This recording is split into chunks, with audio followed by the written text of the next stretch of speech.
If I see, and I personally sit in front of the TV and I see wildlife series or whatever, and it's just running smoothly, and most of those people don't even know what is behind the scene.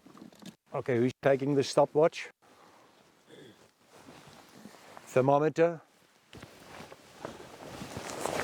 He will move as soon as you will stand up on the ladder and you will go right down. And you are going to, for the backside, a clear intramuscular shot. And if he's moving around, you do not shoot. I'm going to be with you. Don't pull back immediately, but careful. If it would have been a leopard, you must be very quick to come back. But in this case, quietness, you just watch it.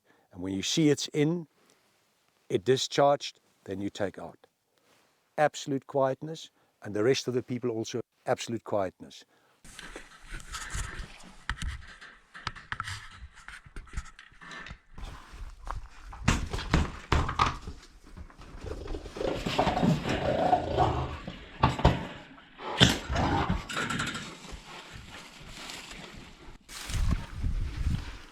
Super. Good shot. Have you seen the explosion? No, I didn't check. Okay. Good morning and welcome to another episode of the COVID Chronicles. We are here at OKONJIMA Nature Reserve, and behind me is a beautiful, lovely landscape. And in there, if you have a closer look, you might just get to see a giraffe or something passing by behind us. Joining me this morning is Dr. Rodenwoldt. Welcome, Doc. Thank you. He is the resident vet here at OKONJIMA. Doc, the job that you do here, what impact does it contribute to conservation? Right, thanks very much, Usko. All right, to quickly summarize, my duties here in the OKONJIMA Nature Reserve and the AFRICAT Carnivore Care Center is to look after the animal health, the care and the well-being of the animals inside the park and also in the care center. Then secondly, to try and intertwine with the different species-specific research projects of our researchers, biologists within the park and within the care center. Yeah. And then trying to do a little bit of knowledge transfer, call it education. That's why our motto is also conservation through education, to bring it out. We don't hold it back, but we bring it out into the public. And in that specific case, it's again an intertwining with tourists that come here to look at and want to know a little bit more and to just answer their questions. Secondly, when students come here either from local or overseas, to try and bring them into the projects here. Specifically veterinary students from our own Namibian Veterinary School of Veterinary Science, to bring them in and get them used to wildlife as part of the bigger agricultural project.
Please check the heart, temperature, respiration.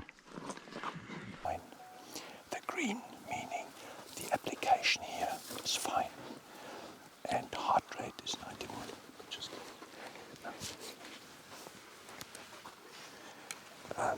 so heart rate is 50. 91 is not good, or is not right. But 48.50, he had now 44. So handling as such, that can bring it up or can bring it down. Heart rate 48. Respiration 12. 12. Okay. Temperature? 39. Okay. Why is it that high? The level goes up. Right at the end, stress factor. It's not 100%, but yes, it can.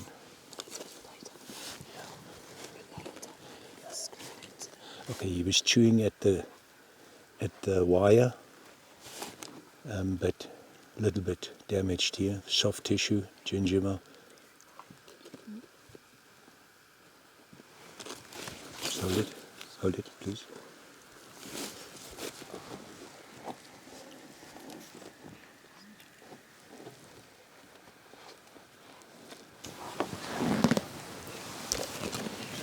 Minutes.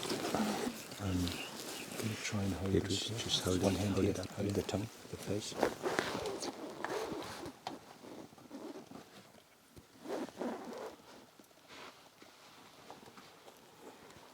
Okay, those standing in front.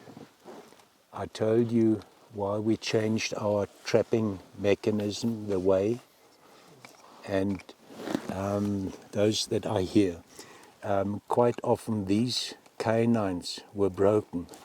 Quite often the premolar and molar got chipped or broken and they had to be removed. All right. Now he got hold of a piece of, okay, let go down again, of wire. That's why he was pulling. This is where the small little petechial hemorrhages are all over. But the dentature, fine, there's no chip, nothing. Okay. So that just shows you.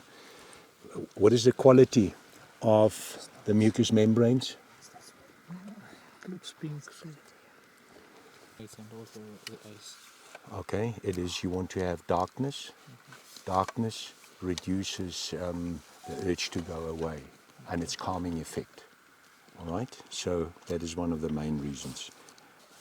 Okay, did anybody palpate already? Yes.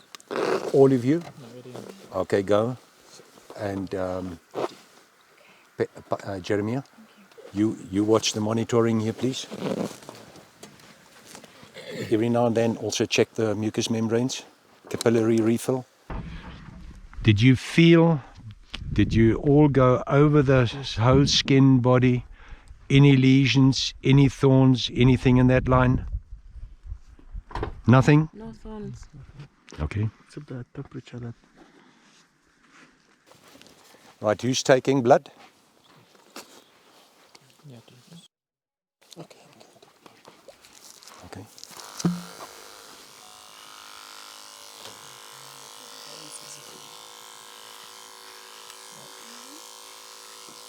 The tube, please. Okay. What's the temperature? 39.9. Okay, take blood, please. Just put the needle in, and then we drip it straight into the cryo vial. Can you see? I like to just, okay. Okay. Okay, cryo vial. So, Well done. thanks. Okay, just carry on holding. I want everybody to feel with their hands. If you some other reason you haven't got any stethoscope, just take your hand, pulse at the apex, maximum impact. You can feel it. You can feel the heart, and that's another way that you can also superficially, at least, do you feel it? Yeah. Okay, next one, please.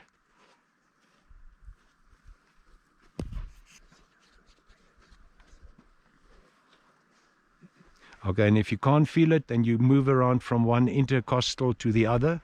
You have to have the point of maximum impact. During the trip, if they lie down on the bakkie, that is what I'm doing, because you won't be able to listen.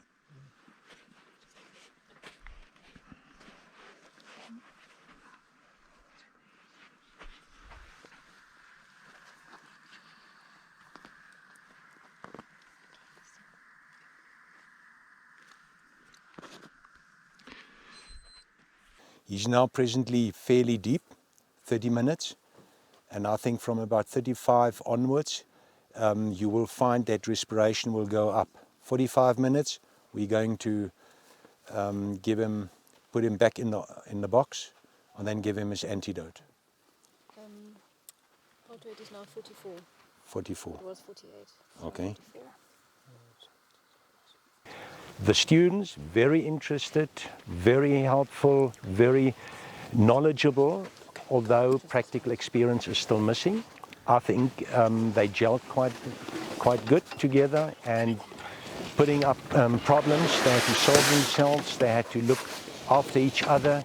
I think that was a very good part. So again, from a collegial or intercollegial chat or discussion that was part of the lecturing process, I think, and I'm happy that I had them here for a whole week, probably the best that I have had up so far.